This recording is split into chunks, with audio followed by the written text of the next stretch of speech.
I'm delighted to introduce a couple of good friends of mine, Hannah du Plessis and Marc Rettig, both of whom work locally here in Pittsburgh, but have between them traversed the planet roundly, I would say.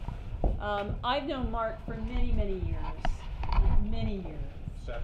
Yeah, and both of them have a firm called Fit Associates, and I have to say it's one of my favorite places to just go and talk about things that range far and wide that have to do with design.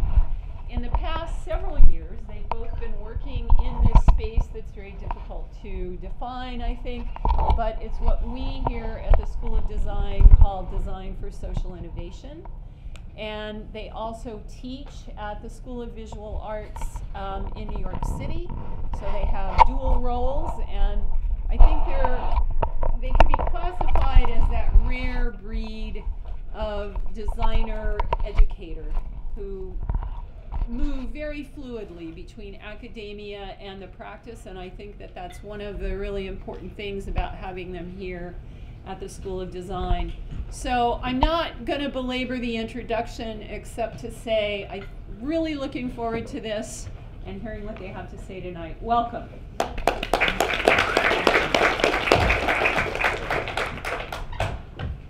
Well, you know, when we titled this talk and we made its poster, a couple of themes jumped to mind right away. This is the part of the talk where I'm going to use notes, just so I'll be right up front about that. And one was sparked by the name of the series, Design the Future, which for me, I mean, this lecture series has brought a lot of great people to the school, but for me, some cynicism shows up, like really design the future. Do you think you're a future designer? Or if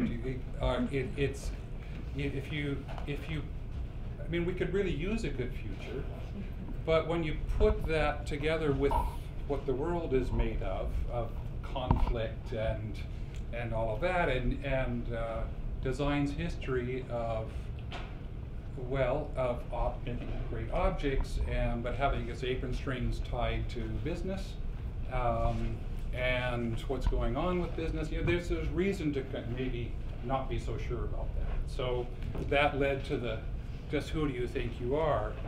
But the second theme showed up just as soon as we started thinking about our work, the things we've been doing the last few years, and that theme is fear. Fear because if you look at the difference between the future we'd like and the world as it is, it's daunting. If you take your eyes off design's usual outcomes, business outcomes, product, and look at things like conflict and destructive patterns that are firmly held onto, and power in its castle, cycles repeating for generations and for generations, it can be kind of overwhelming. It seems like a mess, so that's why fear. You know, it's one thing to watch a 3D printer. It's fun to watch it poop out magic, but it can't poop out conflict resolution. So what tool is in our hand? Our talk today is composed of kind of a collage of stories. So there's some stories about how we got to where we are, briefly. One story that we're using to talk about how we're learning to work differently. Some things at the end about where we are now, and then we'll break for discussion. So, by the way, that's my name. I'm Marc Rettig. That's my contact info. You're welcome to use it. And I'm Hannah du Plessis. Can they use your contact information too? Yes, yes. You may. And this was the slide that I was going to use to say, well, why these themes? Like, why fear? But I just kind of talked about that, and plus we had that photo on hand. So go ahead. So we'll say a little bit about how we got here, and this is another place where I might use notes. So as of this fall, I'm I'm 35 years into my professional career this fall. And as time went on, questions got more strategic, less technical, more to do with people. More strategic meant more social. And that put me face to face with the organizational cultures of strategy and decision making and so on. And that's where I built a monumental gold-plated frustration with organizational culture. I have a lot of clear memories that, well, I'll put it this way, like where's the frustration come from? The frustration comes from so much is possible. It's amazing what's possible out there, and you see it when you get behind the scenes of these places. There's so much in the way, and what's in the way seems so trivial. It's just things like how people get along, and do they talk to each other, and are they willing to try something new? There's like what seems like really small things in the way of so much. And also what's in the way for me is scary. I have a long history of conflict avoidance. And so it was, I mean, I have these memories of, okay, we did field research and we went into homes and we found all these opportunities where this or that company could connect what they make to profound things like child rearing or community connecting their schools and their institutions and their families together, like all sorts of things. Income equity, there are companies who could help with that. But when we would tell those stories and make those pitches to the companies, it wasn't that they rejected them, as that it was hard for them to hear it. Their story of we make X and we're world leaders in X almost created a kind of deafness. Those seemed like irrelevant stories, I felt like. So the only tool in my hand was persuasion and storytelling, and it felt ineffective. So I felt helpless. And I avoided things like blustery, big power people and aggressive disagreement. I would run away from that. Rough personalities, even if they were junior to me in the organization. Any problem that seemed social, it just seemed too big, too complex, too long-term, like it didn't fit my tools. So in 2009, I decided that I'd had enough. And I decided I don't have any idea what it's gonna mean, but I'm gonna turn around and face this. Like, I'm tired of great stuff not happening and only crappy stuff happening. So I'm gonna turn around and face this. And I just started asking, well, what can I learn? What out there, even outside of design, I don't care where it comes from, what can teach me? What will make a tool in my hand? And a year after that, I met Hannah. Great. And my story starts on a different continent. I was born and raised in South Africa. South Africa, African savannas. I think you all have a picture of how beautiful the African savannas are. And it's really a magical place because you walk into it and there is a gazillion species kind of all living together in this complex system. And in all my time that I've spent in the bush, I've never come across intentional malice. Like, I've never come across a band of hyenas saying, listen boys, like, we are far stronger and superior than those wild dogs. I think we should just take all the antelope to ourselves and then starve them into submission. Like, there was none of that. But in the cultural world in which I lived, I was born into apartheid. There was this big fat hierarchies that dominated the world I lived in. There was white taking power over black. There was male taking power over female. There was rich over the poor, man over nature, science trumping mystery and magic. And it was a strange world to be born into, partly because I didn't fit either. I was born white and privileged, so I was seen and raised as the oppressor. I was also female and that artistic type, so as a second-hand citizen. So I was in this world, and in South Africa, you cannot escape the harshness of reality. Like, you cannot believe that it's other or it's out there. You're in the mess. So living in these messes made me made me very fierce from I was small. Like, I want to change this. This is not good for me, and it's not good for the people around me. So the first tool I could grab onto was leadership. In my school and in my church community, I was like, I'm going to help make this better. And in leadership roles, you do the typical things, right? You plan, you envision. I use persuasion, I use protest, I use prayer, I use everything I could. And when a party was winding down, so was I. I weighed 3 grams and I had half the hair left on my head. I was just burnt out. It was like, whew, I just gave up. I'm like, I cannot change other people. I really tried my darndest best and I can't. So I turned my gaze towards the world of design and say, if I can't change other people, maybe I can help the world be better. And I had a really wonderful career in interior design and architecture. But the big love that I loved was that I could take formal economy, the business world, and I can bring people from the informal economy together through the designs. And there would be this moment of economic relief and creative inspiration, and then things would go back to normal. And after more than a decade of doing this work, I realized this is systemic, and it's not within my means to fight a systemic battle. I need to change up. And then something else happened. I had an early midlife crisis where I just got completely disillusioned with the world of design I was in. I was like, wait, I'm just perpetuating this socioeconomic system I don't like. I looked at my husband of 10 years and I'm like, wait, why? I don't even like you.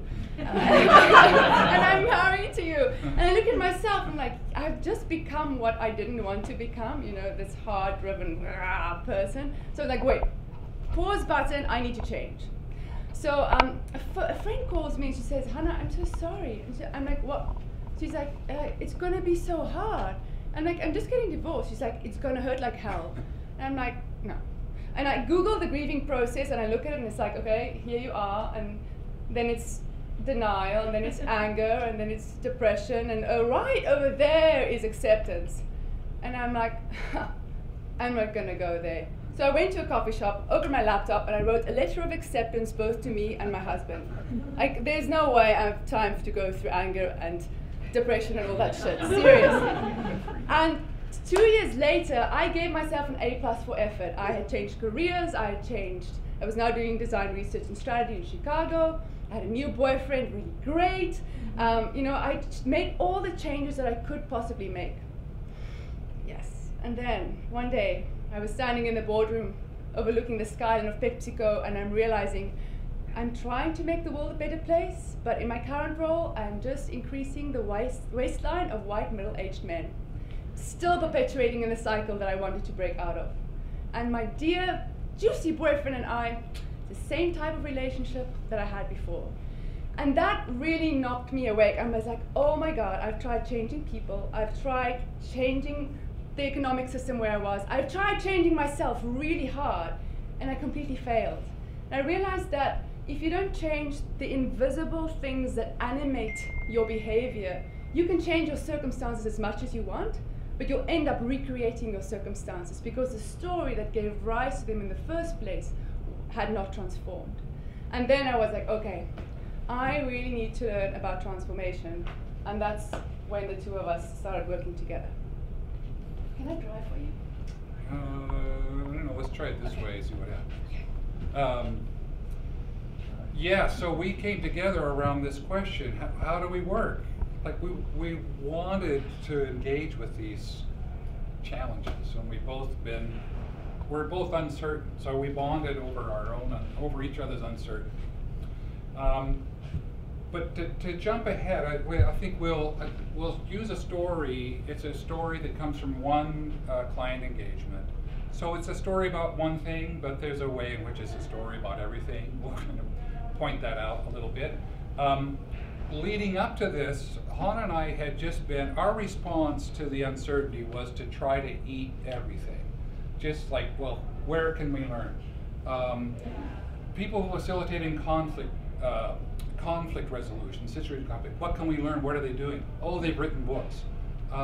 Family systems therapy. It looks at a family as a system. What are they doing? What are they learning? The systems guys, these ideas emerge in sort of ways very powerful, but is anybody working with them? Is anybody applying? So we just reading, talking to each other, writing notes that never got published, just all kinds of things. So, and one way to lead into this story is say, like, we knew that, so yes, design has iteration, but when you actually live through a project engagement, it's kind of linear. You're like, well, by this time we have to come up with a concept. And by this time we need to detail that concept. And by this time we need to ship something. So you're kind of on rails. And in our experience, that was a broken model for these kinds of community and organizational and social things. So we had worked out a different model. At the top is the forms. Like, this is the stuff we've been making. The tools we've been using to do it. Maybe we'll make some new things. Let's see if we can get better at making better things. But that comes from somewhere. Where does the things we make, where do they come from? They come from the way we collaborate and the way we organize ourselves, who makes decisions, what our process is. And the way we've chosen to work together gives rise to the things that we put out. But that comes from somewhere, and this is the place where we don't talk about it very much. How did we decide that was a good process? How did we decide those were good measures to use? How do we decide to put that guy in charge? Like, who said, like, where is it that we agreed to do that? That comes from a deeper place, our sense of who we are, and our sense of who we are in relation to others. Are we partners with our suppliers? Do we tell our suppliers what to do? Are we dependent on our suppliers? Those relationship and identity things give rise to the process. And it's not something we talk about, and we don't really have tools for working with it. So around the time we're thinking this way, the phone rang. And here's the situation. The guy called from, it's like a global, call it a food company. And they have this IT organization, information technology. So they're the guys that make software for all the other departments. They make software for manufacturing and marketing and inventory and sales and so on. And the guy said, we need to get better at requirements gathering. You have experience in design, maybe you can help us with that. I said, really, why do you say you need to get better at requirements gathering? Well, people don't like what we make.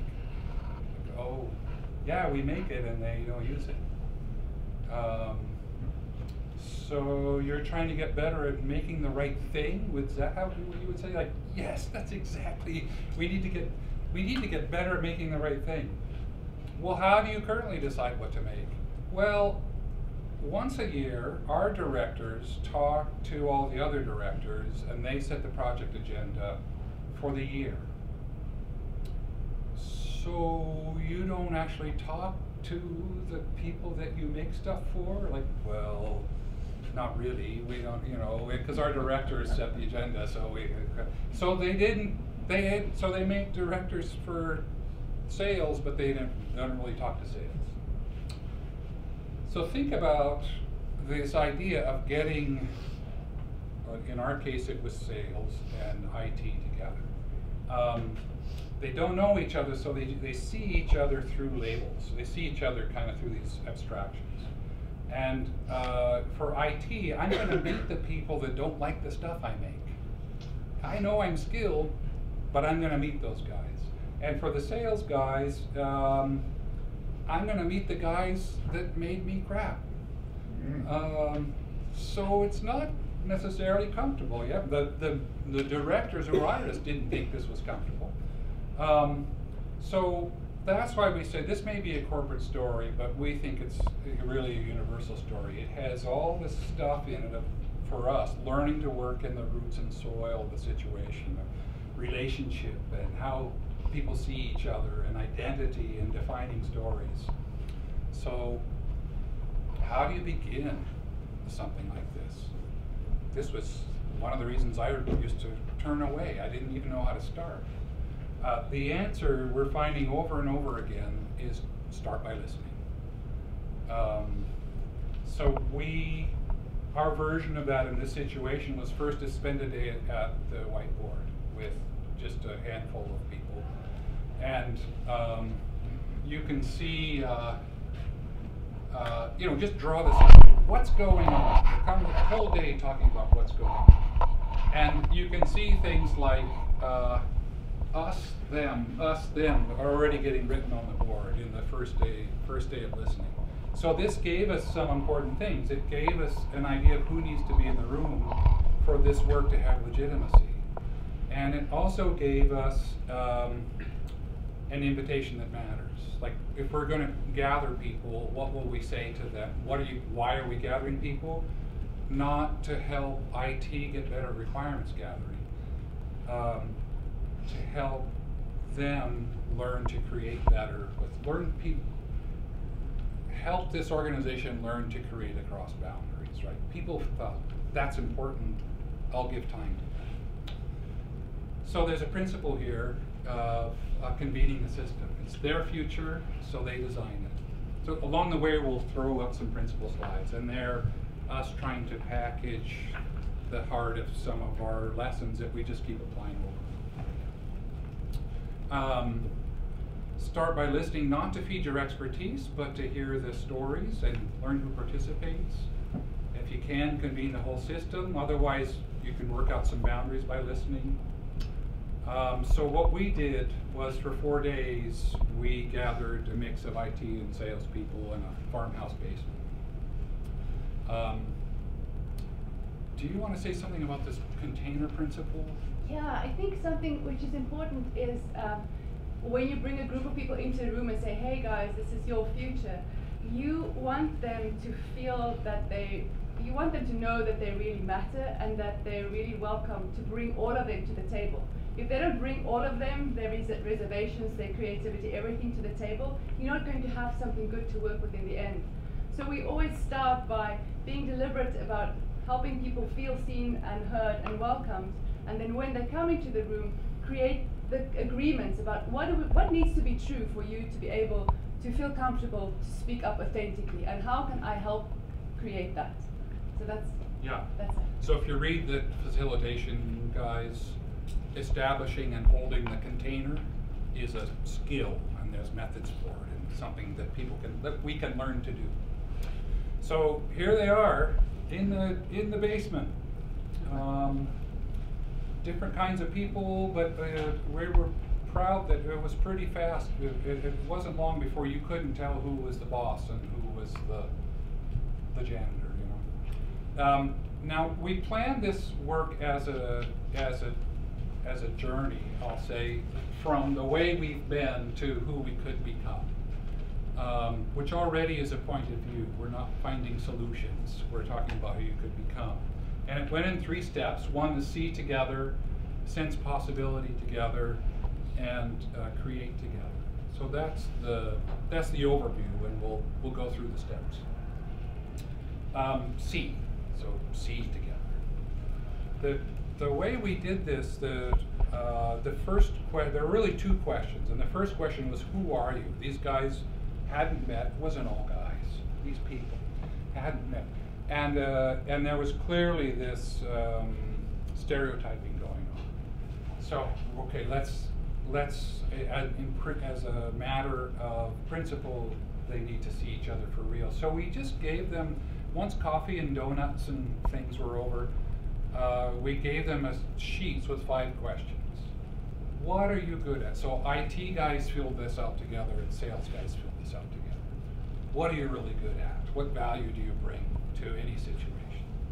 What do you need in order to do a good job? In order to bring that value, what do you need?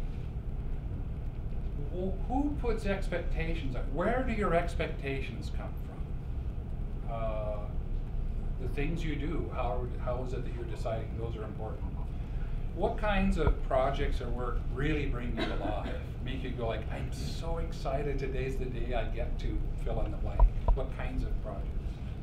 And then lastly, we said, you know, you don't have to fill this one out, but we hope you do. What are your undiscussables?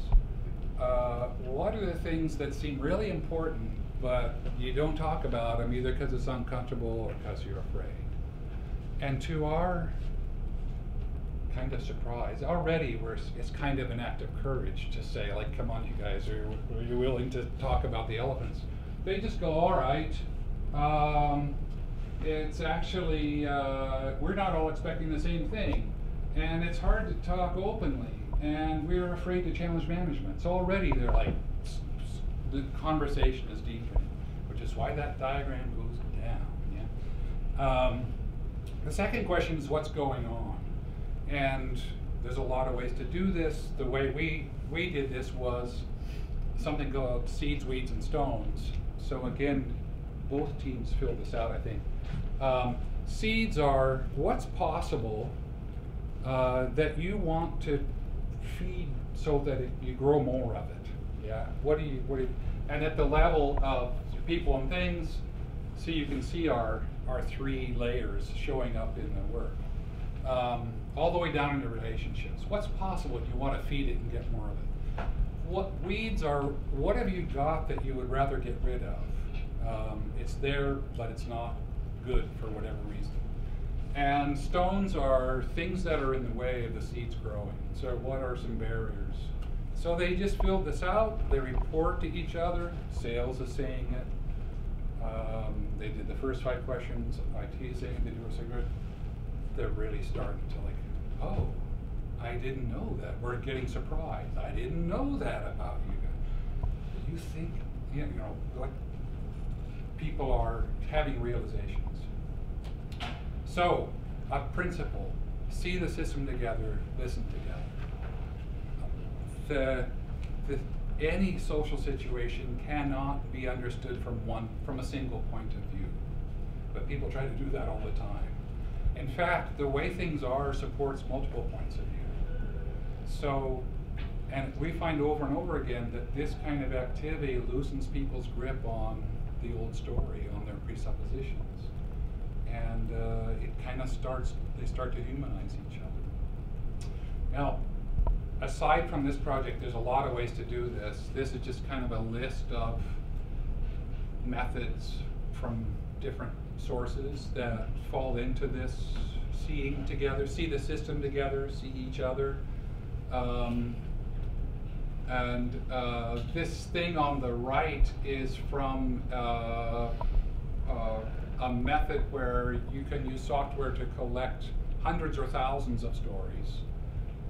Each one of those dots is a story, and they're plotted against, sort of answered in a particular way that you can start to see patterns. And you can ask, well, how would we get more stories like this and fewer stories like that, rather than how do we fix what's broken? So the world is rich with methods, with ways that we can help people do this. Reflect. That's the next one. Yeah. I think the magic that happens on the way down is that people, as you were saying, start humanizing each other. I think that's one of the big hurdles that's in the way of so much social interactions, is I don't see you as a human being, I see my label of you. And that keeps us from engaging and from trusting and from having honest conversations. So the first part kind of dissolves that and takes off that tarnish and say, hey, here am I, I'm a human being, I also have struggles, I also have hopes, like, but who can we be together? So this is the part where we ask, so who can we be together? I used to work at a branding and design agency where we'd say, okay, you know, this is your brand, this is who you are. But now we're working with a subset of a system, and the question is, what's possible? Who are you together? And it's important for them to realize that for themselves, we can't tell you, oh, well, you're this. It needs to come from within them, because they're also going to live out their new future. So 2 things are important here. One is, can you go to the next one? This is Anne Lamont in her book talks about a psychiatrist that tells a patient, you have to listen to your broccoli, and your broccoli will tell you how to eat it. And it alludes to, in all of us, we know the world in different ways, right? We know the world through our mind, we know the world through our emotions, our intuitions, and our body. That's Jung. He's saying that, not me. And our broccoli is our intuition. We all know there's a place inside of us that that knows things that our rational mind can't say. I can ask you, what's your name? And you can say, but what's your purpose? What's your reason for being? And there's like, oh, I have to listen for that. I have to find my possibility. So our challenge was, how do we help a bunch of business guys kind of connect to that part of them, their intuition, and then also help them say that together. So so it felt a little weird to do this, but we did. Well, the first thing we did was from a neurobiological point of view, we have a rational mind, right? It's constantly chirping, telling you about the peanut butter you left open, and thinking of your fat ass looks fat in this or whatever. You know, it's this constant chatter, and you have to go beyond the chatter to actually get to your source of wisdom. And one way neurobiologically to do that is to go into your imagination and engage as many senses as you can, because that exercise overwhelms your chatter brain, and you actually get mostly to a place of a little bit more quiet. So these guys were up in the left corner of the journey. They saw each other. They saw different points of view they hadn't had before. And then we invited them just to be still for about 10 minutes, just to kind of integrate everything they've been hearing. And then we led them on a guided visualization, which felt really weird to do. But and we said, if you want to close your eyes, we're going to take you through your organization, and we're going to start in your office. Imagine where you sit every day at your desk, and see the light quality, and hear what you're hearing. And people start forming images of their mind of where they're located, and then step out and start to see the whole, walk down the corridors. Who are the people? Start seeing the people. Start seeing how the organization fits with how these departments fits together, and then zoom out and see how it fits into the world. So broadening your perspective of the situation, and then asking them while they are in silence to start building an answer to the question like, who are we? Like, if we show up in the world, who are we? What is our identity? What is our sense of possibility that we bring into the world? So who is IT in this case? Yeah. Yes, yes. So in silence, the exercise is just to find objects that feel like the right thing. Let your fingers lead you. And people build beautiful individual models, and like that speaks quite eloquently about the position of always having to be in balance and carrying something. And then we had people explain, what do I sense is true for us? And everyone went around the table and they were heard. And then they built a collective model together of who are we, what is our sense of possibility. And it's a neat thing to go through that exercise, because your voice becomes part of the foundation of the new thing that you're going to do. They wrote, these doesn't seem significant, but for the people who made it, it was like, yeah, we are reliable plate spinners, organizers, partners, connectors. We are that. And a nice moment happened when IT was saying, like, this is who we are. And the sales guys were like, I don't know if you are makers. I think you guys are creators. Like, you are in a leadership role here. And they was like, oh, yeah, neat. So, and we use this exercise of model making with almost everyone that we can, because it's such a great tool. This is just an individual in a leadership workshop that we did, who built her own situation in the current state, and then in a transform. So this is what's going on. This is the what's going on model, and that's in a transformed state, when she changed the model. So it's a great way of accessing that intuitive side when you are working with tough questions. And this is from Rios Partners. They did a similar U-journey, but they took the whole global food system, and it was a 4-month-long journey. So when they got to the end of the journey, where people were seeing through each other's eyes, they put people in a campsite for 2 days on their own to just integrate what they've been learning and to open themselves to the question, so what is life asking of me? Like, what is the right next step for us? So get still, listen, and make. Design stillness and spaciousness into the process, ask important questions, and then provide materials for people to get that out. Which which leads to, sets the stage for the next step. You might have. So create, but not just. Maybe we should have a new calendar system, right? We've been somewhere. We're going to get some different ideas. This group, on the way into the create stage, had let go of some things. They let go of, like, I know what's going on, or I know what to do. It's my job. I'm the guy who needs to help this get better, which may be a thing of pride. It may be a tremendous burden. There are people letting go of the burden of responsibility for fixing this because they had been really dinged. You guys cost us money.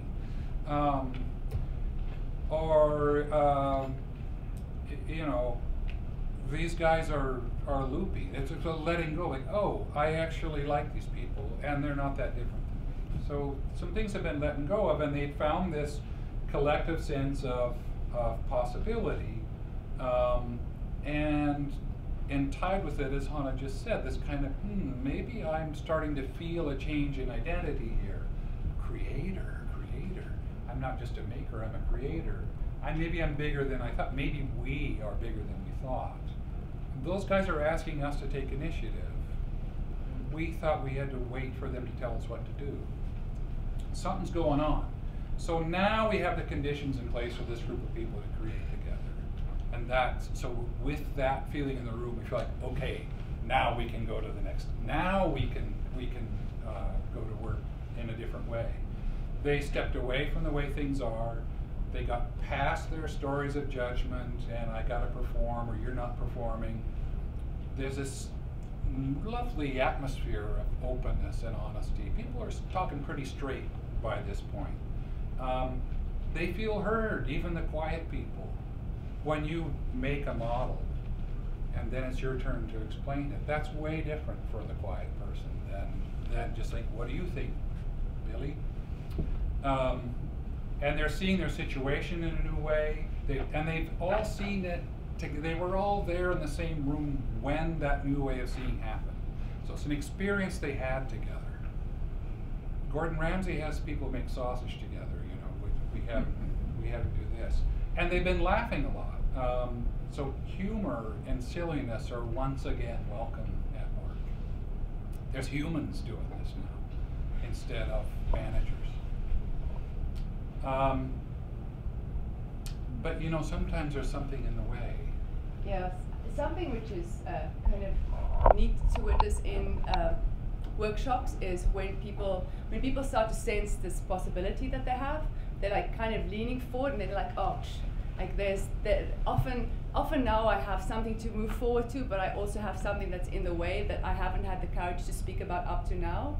And there are small moments, I've missed some before, but I'm starting to listen for the moments where people are like, I don't feel trusted, or I'm afraid of this change, you know, or actually I can't go forward without solving this thing. And those things are incredibly, they're like soft things that happen in the room because it's not easy to say, hey, I actually don't feel trusted. But it's really important for us as facilitators to notice that so that we can help them make the space to have those conversations. Yeah, and the thing we're finding with experience is, those things are in the room, they show up right from the beginning. That, like, I don't trust that guy, I'm afraid of change, but I'll go to this damn meeting, you know. Those things show up right away. You can't ask people to talk about it, but there's something about getting down here to like, holy moly, like something bigger is going on. Now, saying that feels important. This thing getting born feels important enough. You realize that trust thing is in the way. This is kind of a nice group of people. I think I'm going to say it. They screw up their courage and say it. And then it's great every time. Yes. Okay, we should move on. Yes. We can like acknowledge because to acknowledge and accept what is difficult, you don't need to solve it. You don't need to say, oh, I'm sorry that there's pain, or oh, I'm sorry that that there's distrust. That's not the job. The job is just for people So acknowledge the realness of the experience opens the door to shift the experience. But you can't expect things to change if you can't acknowledge their existence. So to give language and make space for people to speak up and be heard is really important. Yeah. Let's go. Okay, let's go. So we, in this case, just use good old brainstorming, familiar to almost everybody in this room. You know, it's like quantity over quality, let's get a lot of stuff out there, but we're working from, some of you might be familiar with the how might we thing. Before we have ideas, we can set some goals that sort of about things we want. So rather than how might we schedule time together, it's things like, well, how might we shift from us, them to we? How might we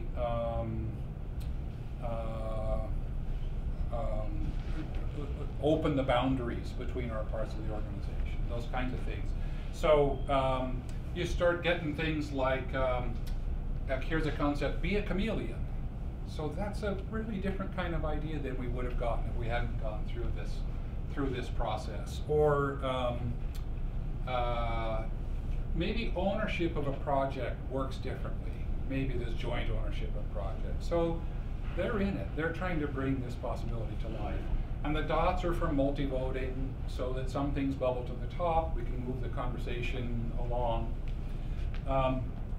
But there's something different than this. Like, so, you know, you can never resist us saying the idea up at the form level. Like, ooh, what if we shared calendars?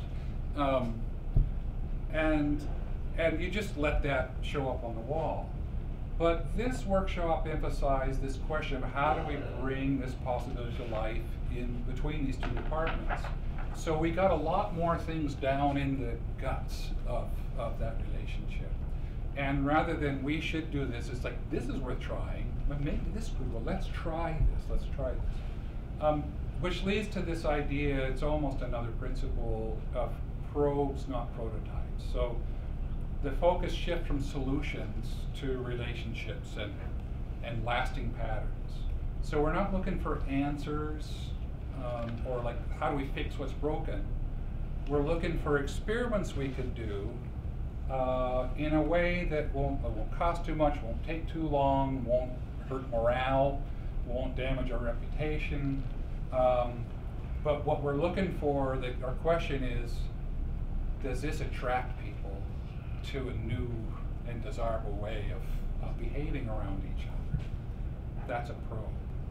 So as an example, one of the guys made this, he had this passport idea, and he made a full, I don't know, 20-page prototype of the thing with exactly what would happen. So he made this right there in the workshop. It'll be for an IT guy, and he'll have to go do these things, and he'll get a stamp on his passport. Well, this was one where they said, okay, let's try that. So here's a real, honest to God, IT guy's passport. He's going to go traveling into the sales organization, and this is his passport. And so he puts his name in the front and the date, and then you go through it from beginning to end. So in the beginning, you're just doing really simple things. Subscribe to his newsletter from the sales organization. Show that to a manager, he dates it, boom, gives you a stamp in your passport. As you go along, it gets a little harder. So share a meal with someone very experienced in the sales organization and identify a problem and bring it back. And now you have, not only do you, who cares what problem you found, you have a relationship with that guy now. You know each other. And towards the back, the commitment level raises quite a bit. So things like take a day, or maybe take a trip and visit a distribution center. Work a shift at a plant. And by the end, the last one, to become an Eagle Scout, you make a documentary of the other organization. So by now, how many people do you know? How conversant and literate are you in the other thing? And you're kind of probably famous in both organizations. So there's a probe. It's not make everybody do it, it's will people be excited to do it? And if they do it, does that change the relationship between IT and sales? It's a probe. Cheap. So as a principal, work experimentally and work with emergence. The goal of this work, this has been a big change from my past design career, where can we find actionable insights? Can we find opportunities and then make solutions? Let's ship solutions to needs. This is not that. This is affecting social dynamics, which you can't mandate or solve. So you try to find things that you believe might lead to beneficial activity that attracts people. So some of these can be pretty joyful, let's pop up a studio made out of foam core in the middle of sales. And you've got to ship a prototype every day, but we're going to facilitate, it'll be this kind of this is like special thing that happens. And then you watch to see what happens. If it's positive, you support it. If it's negative, you don't. So it's, we know about iterating a concept, and we've taught that for decades. This is something more like nurturing emergence. This is like, we're going to try a lot of things, many will die. A few will be worth feeding to see if they evolve into something else as more people join. And sometime down the road, there's no telling. We know we're going to be surprised, because what shows up down here is stuff we never could have imagined back here. Well, how the project ended. We're going to just like swoop right to the end, because it's really not the point. By the end of this, they were kind of setting sail to somewhere new. They characterized their past as we were order takers. We were passive, we waited for the project requirements to come down the line, and we independently, in isolation, built it. But where we want to go, where we're being asked to go, where we feel excited to go, is to be partners with the rest of the business and be proactive and be more integrated. So they had answered questions at the end of the workshop, which is why it took a long time. How will we know that we're moving? What can carry us there? What do we have to bring along? What must we leave behind? Which is where more fear came up. People like, I'm afraid all of my team can't come with us. I don't think we can bring them. And it was like, it got quiet when the guy said that. What barriers are in the world? What barriers are in ourselves? Well, that's how we're ending that story. So we can say a little bit about where we are now. There's two parts to this. We're working at and trying to learn at more than one scale at a time. So I'll pitch it to you, Anna, to talk about this first part. So, do you mind? You want to drive? Do you mind driving? I don't mind driving. It's fun. Thank you.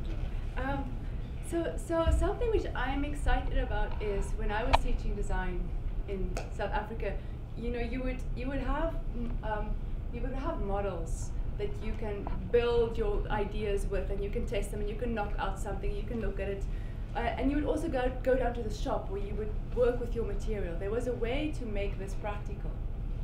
And when we started doing this work, it felt it's not so practical. This work, you're working with emergence. So you're working with things that are ephemeral, I'm not defining emergence, but you're working with the human spirit, and you're working with the human intelligence, and you're working with things like emotions, beliefs. It's difficult to work with, and your own patterns of that are showing up. So something that's been really helpful for us is to bring in methods from theater to help clients and students to get a feel for what this feels like, because when you create in uncertainty, it's a much different stance. Creating in uncertainty means that you don't show up as the guy who knows and has figured it out and is going to get there by planning and implementing. You show up as a participant, and your job is to stand in open, creative response to whatever arises. It's a very different stance. And improv has been very helpful to me to help me practice that, because my dad's German, man. I'm like, we do it by the book and we drive towards it. So an improv kind of helps you to get out of your head and really listen to what's going on in the room. And listening means all channels. It means you're listening to the facts, you're listening to the feelings, you're listening to what's going on in the identity layers, who's like taking power, who's giving it up. You really listen to what's going on. You can't be in resistance when you're working in this group of people. As soon as you go into resistance, you go into your head and you miss the magic of the moment. So to learn to drop your judgments and say, okay, I accept what's happening at the moment. I accept that pain or distrust or whatever is uncomfortable is showing up. Okay, here it is. We're working with it. And then you can't be trying to edit people and things. There is a engagement, openness, listen, accept, and what's the last one? Act authentically. So from your being, from your guts, act to what's going on, and that's how you progress. You don't progress by being smart and figuring it out. You make progress by listening, really accepting, responding. You may take one step, and then the next one, and then the next one. So there's no script. You just do it moment by moment by moment. It's a different skill set. So here we have people in the room, and we're practicing in this moment just being embodied. Most of us, I know, most of my life, my head was going that way and my body just followed. But here you need your body so you can sense. So being grounded, having a breath, having a voice, and then start moving around as a big group of people and seeing where am I in relation to you? How is my movement affecting you? And starting to get a sense for this big flock of people that you are part of and that you're affecting and affected by. And now we're getting more into relational dynamics. This is called Colombian hypnotists, where people are moving one another. And now we're dealing with dynamics of being moved and moved. And power dynamics of I can take power, but I can also be very kind. And listening to your ability. So it's a way of listening to each other that's much different than just listening with our ears. This is a game of where you send energy to one another. And when you send the energy, your job is also to receive the energy. So it's this interaction of, I can send something, I can send anger to you. And how do you respond? Like, are you comfortable with all the emotions? Or like, I don't do anger. Like, how are we in the human relational wheel of the richness that there is? How can we work with it? How can we listen for it? Doing little skits, like here you are in a moment, you're in an ice cream store and start a skit. And now you're in that moment and all your biological functioning switches in, right? It's like, oh, poop, I'm on the spot, I'm in fight or flight mode, and it's difficult. And this is such great practice because it's a safe, joyful environment. So now feeling your reactive things come up, but knowing that it's safe and doing it over and over and over, you get to practice different options of how you show up and how you create with other people. I'm going to squeeze in a comment, which is, I've had the privilege of watching Anna facilitate some of these kinds of things, and like we didn't have the IT managers do this stuff, but people in suits that cost what my car cost, or just people where you think, I don't know, are they going to go for this? And you just go, well, let's do this easy thing, just walk around. Like, well, I can walk around, and it's amazing to see people open and embrace. And so this thing about fear, we're leaning into it, and people go, all right, maybe there wasn't so much to be afraid of anyhow. Yeah, and it's an important point to bring it in slowly. Yes. Yeah. Yes. Improv is really, really great for self-awareness. Like, so much of our habits are below our consciousness. Like, we don't even notice that we're speaking over someone or that we are silencing our own voice. It's just so deeply ingrained in us that we are unable to know about that. And if you look at adult learning models, the first step towards progress is if you can become aware of your own stuff. When you become aware of your own stuff, now you can lean into it and get curious about that. So I find role-playing a tremendously helpful thing to help people gain the experiential experience of how do I show up and what are my defaults. this one we had a deck of cards. Each person gets a deck of cards, a card number, but they don't know who they are. And then the group's job is to organize the end of the year party.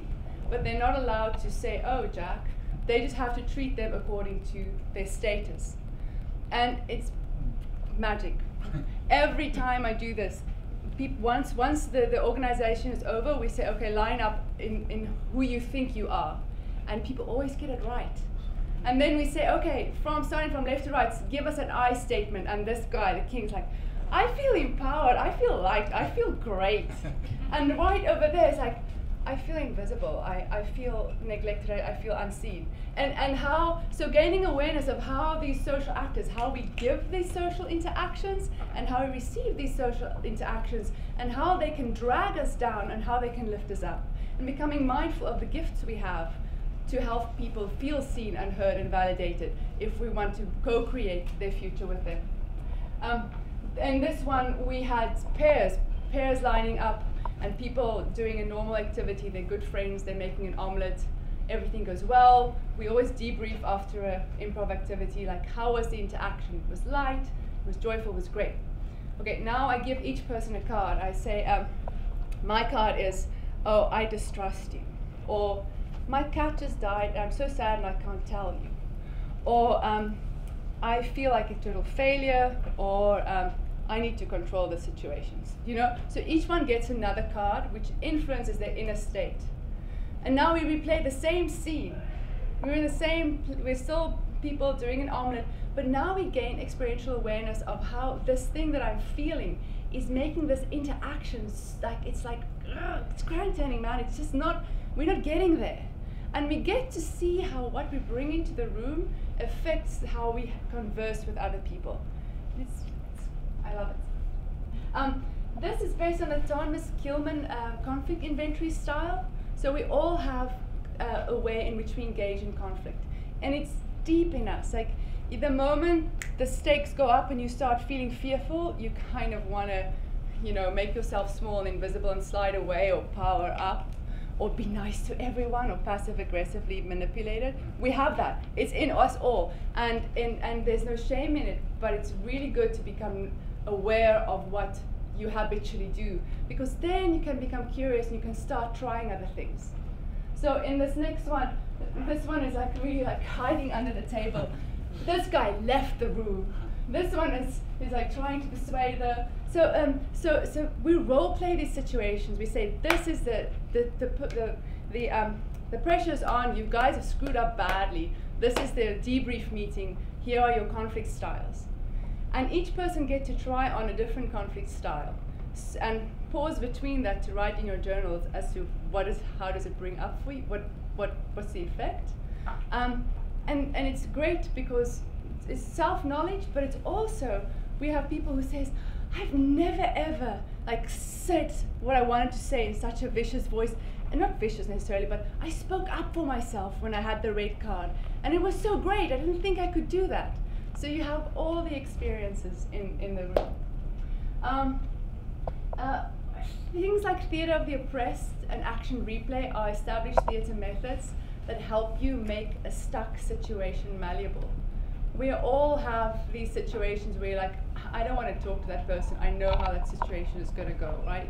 We just have those scripts. It's as though that interaction is set in plaster of Paris, but it's not. And theater helps us see how malleable it is. Here are a bunch of people. They're role playing a difficult situation. As they do it, we say stop. We have them role play it, and then we say, okay, what other options are there for the protagonist? And they try something, and they say, okay, why will this work and why won't this work? And then someone else becomes the protagonist, and we replay that situation. So we play situations over and over again so we can see all the possibilities. We've played it with some hard stuff like sexual harassment in the workplace. Those are very difficult situations, but realizing your voice and agency in them is really great. So situations are malleable, and theatre helps us create a fictional world in which we can recreate everyday situations. It creates a space for us to learn more effective ways of being and relating through trying new stuff. So I love the magic and the promise that theatre has in this field of social innovation for us to learn new ways of being and relating. What is the time? We've got a good solid 5 minutes. Oh, I'll just hop over this. We teach design for social innovation for students who are going to go out in the field and really face everything that there is to face in the field. So we also, not only do we use theatre methods, we encourage students, we tell students to get journals and start journals so that they can take their inner life and put it on paper, because then you can start working with it this is documenting their fears. And then they share it, which is so delightful, because we all think, oh no, it's only me that thinks that way. And it's not, we all share the same repeating patterns, but sharing it makes it so much more human. We also, past pain and trauma is something that my country has got a lot of, and most countries have a lot of, but it's something that we don't acknowledge often. And if you look at trauma cycles, when we don't acknowledge traumas, we tend to repress it and recreate it. We stay in the circle of, the abuse becomes the abuser. And the first way out is acknowledging it and speaking from it and expressing your emotions and giving your story.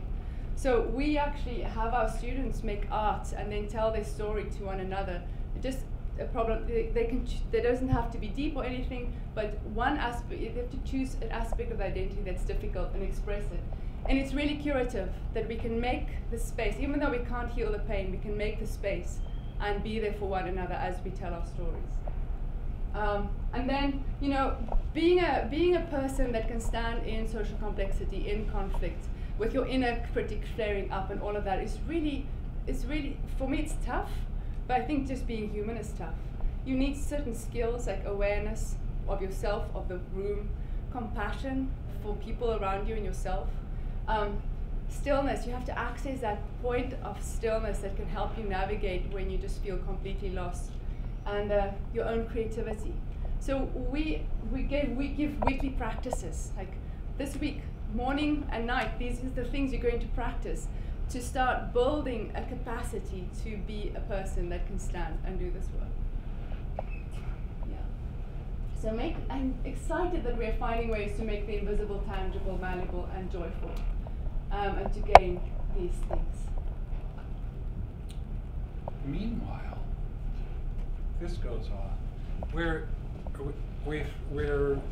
This stuff is fractal, some say, that the relationship in the room is an expression of and also a contributor to the relationship in the building, in the system, up we go. So, as powerful as these tools are, unless we know something about working at larger scale for longer term impact, we don't feel fully equipped. Yeah? So we've been looking at approaches that people have repeated in more than one situation, and it's kind of a growing practice around them, where they involve the people who live the situation. They work with, they don't try to solve a problem, they try to shift the patterns. They don't try to decide up front, they work to let something emerge, and they recognize that all of this terrific human stuff is part of the story. So I won't go through all of these. I'll say that we're very encouraged, but it also feels very early, that for a lot of different situations that we could come across, so here's practically a semester course, yeah?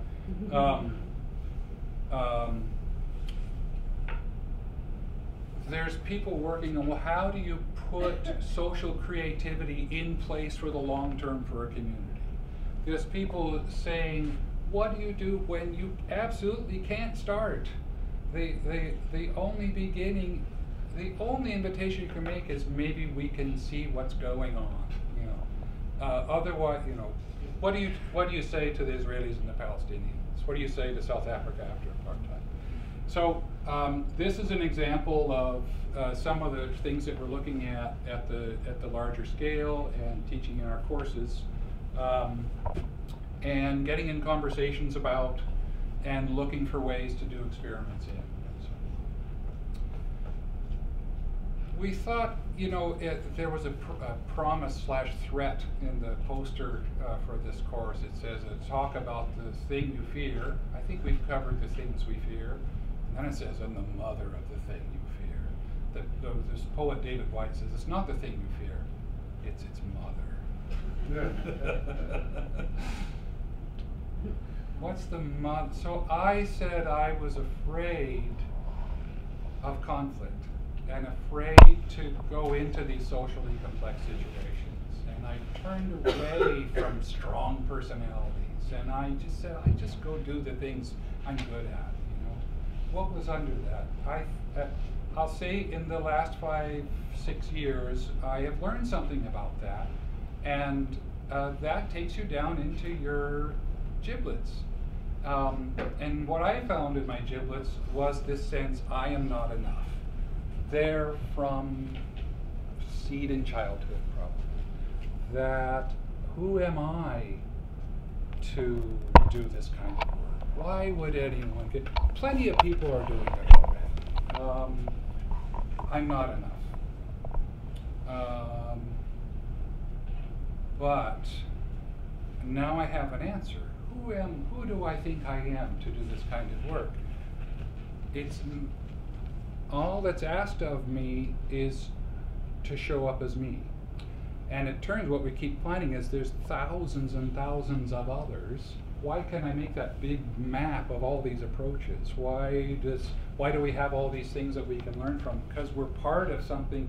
Something's going on. Something big is going on. There's a PhD program in transition, designed for transition, for God's sake. So, okay, I'm not enough for a lot of things, but I can show up into this, and I feel a part of something bigger, and that actually makes me feel excited rather than small. How about you? What's the mother of the thing you fear? Mother of the thing I fear is that I'm broken. I think a life gives you a lot of punches, right? When I finally got to the end of my 2 years and I was like, okay, fine, I will go down that path. I will look in the lake and see what's there.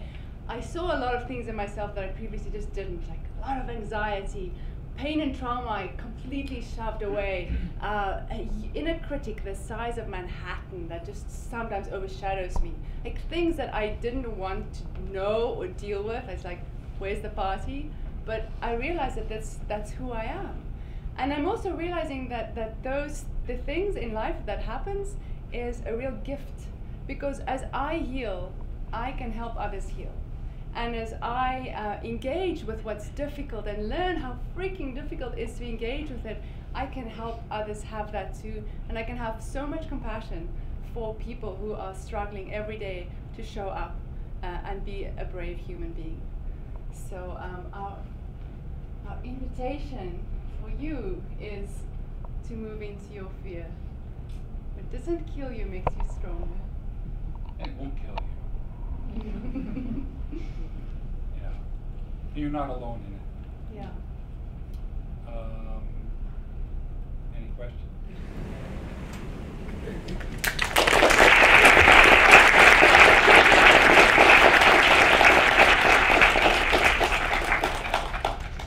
We have a little time if people want to ask or tell.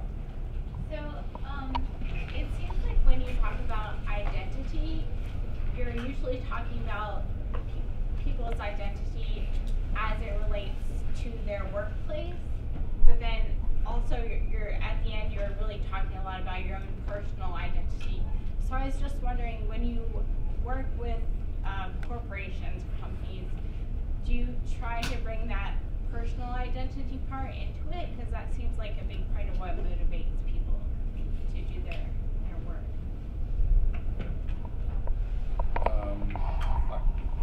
We haven't really. That's my, because maybe you but we've really helped people ask what is possible together.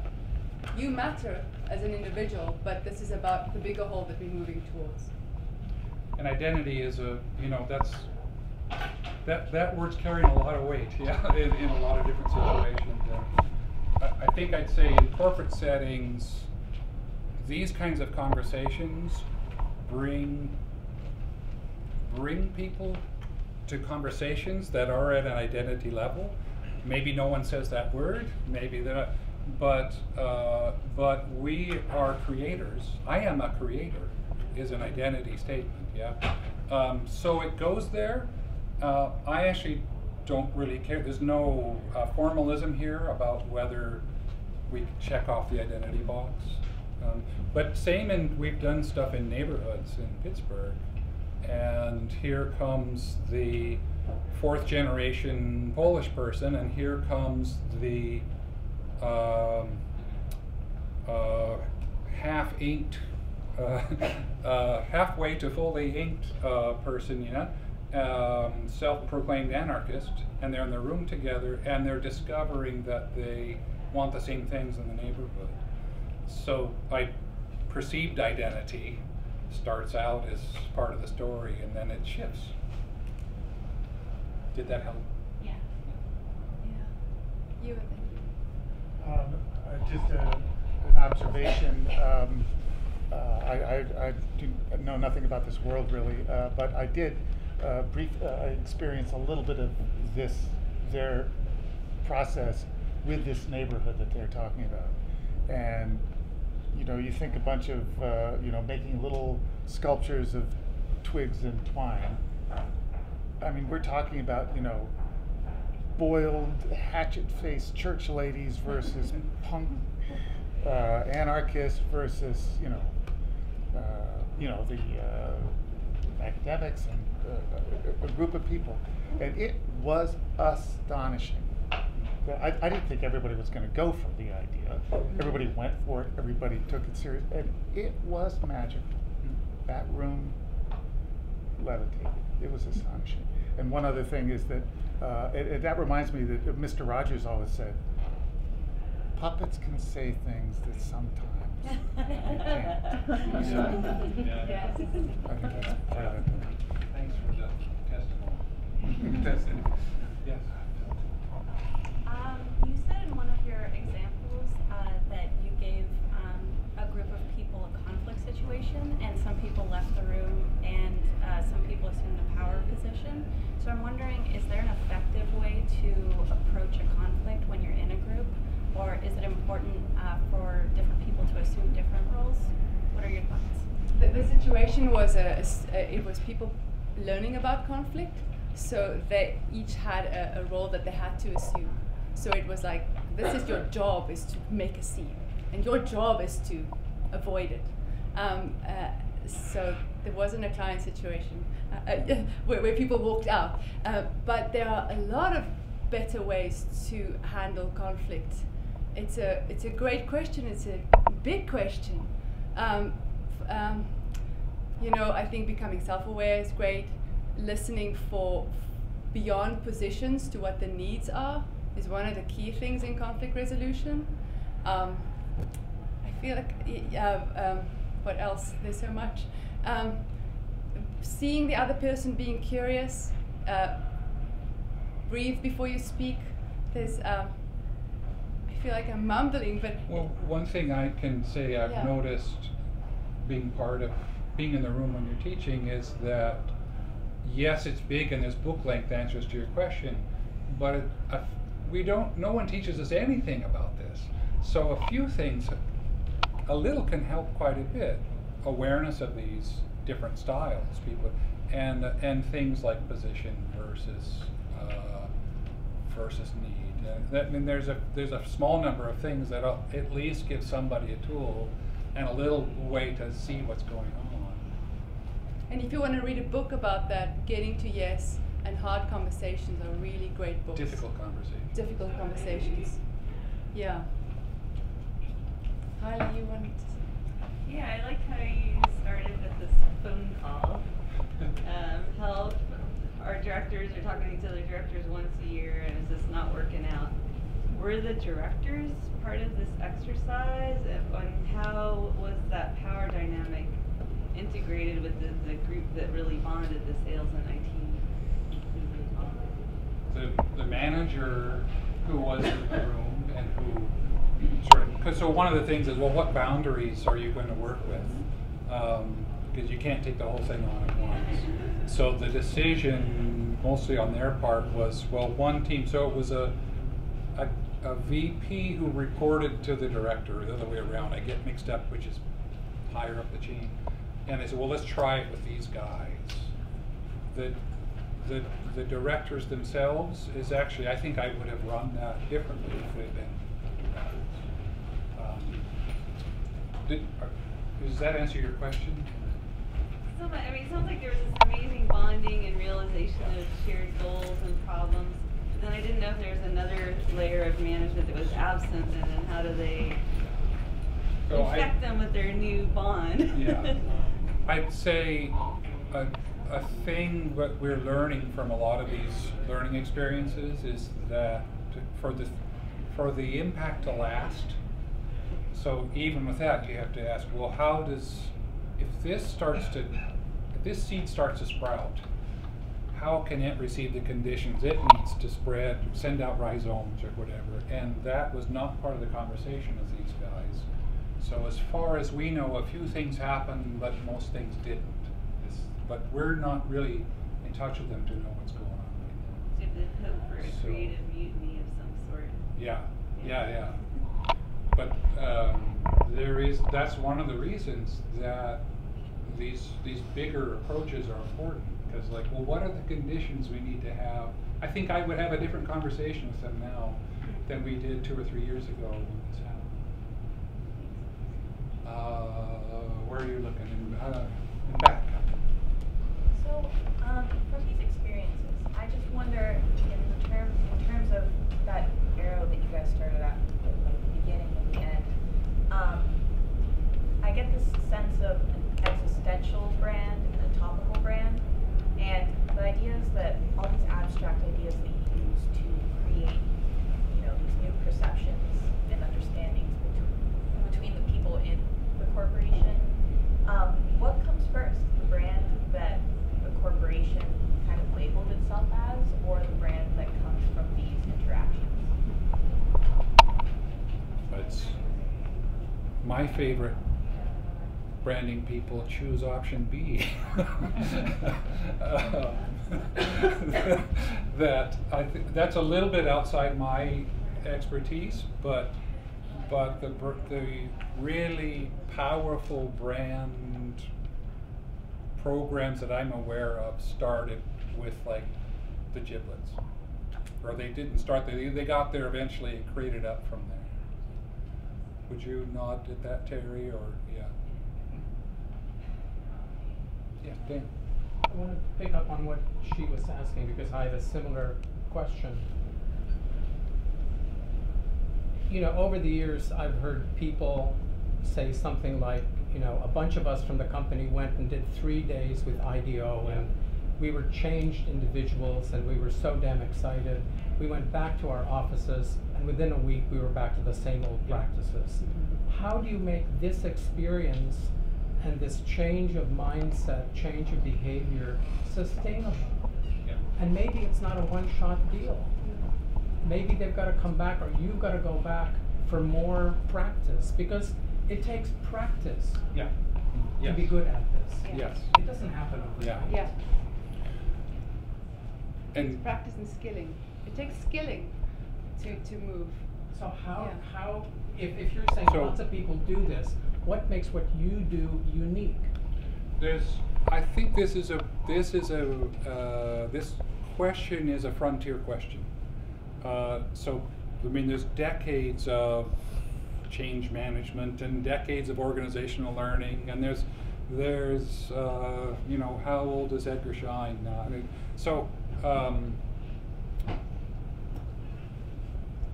it feels like a synthesis is starting to happen, like the conflict guys and the dialogue facilitation guys and the organizational learning guys. So now there's books like dialogic organizational development, where like leadership is conversation, and the dialogue is the work, not the plans, not the program. So I think we're seeing some people trying some different things. We have no track record of even being asked to engage for the long haul. And we're actually having conversations in our office about, because if you say yes to an organization or to a food system or to whatever it is, you've just said yes to about 20 years of your life, right? These things can eat you. So we're in the place right now where we're saying, well, some people out there are saying yes. Can we equip them so that they're not repeating what has famously failed over and over again? If I could add to that, we've thought, we've framed change so much, but really this is about development, about becoming someone different. If you look at psychology, the developmental process, often there's a scaffolding where someone kind of holds you up as you grow. And I think organizational coaches and multi-time engagements are starting to fill in the gap of saying, we want you to succeed and get there, but we realize that there's so much skills that need to get into that. We're going to stand here with you as you grow and check in with you and nurture you. And but at this moment, to my knowledge, organizational coaches kind of fill that position mostly. Well, and there's a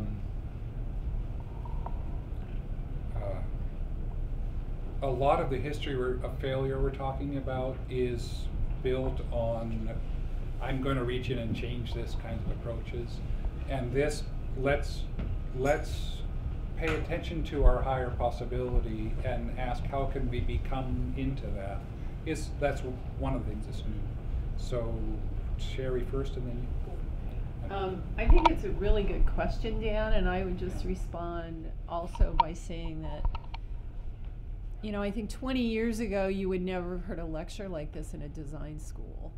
And I think if in doing the work of social innovation, people at the beginning of their design career like this realize that there's a certain amount of self-reflection and self-change that is part and parcel of doing this kind of work, that hopefully putting that on the radar screen at a very, very early point in your career makes it a lifelong practice. Like, I bet you if you asked how many people in this auditorium have some kind of spiritual practice, or maybe you go to yoga or something that is about being still or more mindful, you probably do it, but it's never been part of, I think, a design program to say that maybe those have to marry up in some way, particularly if you're going to be working with people.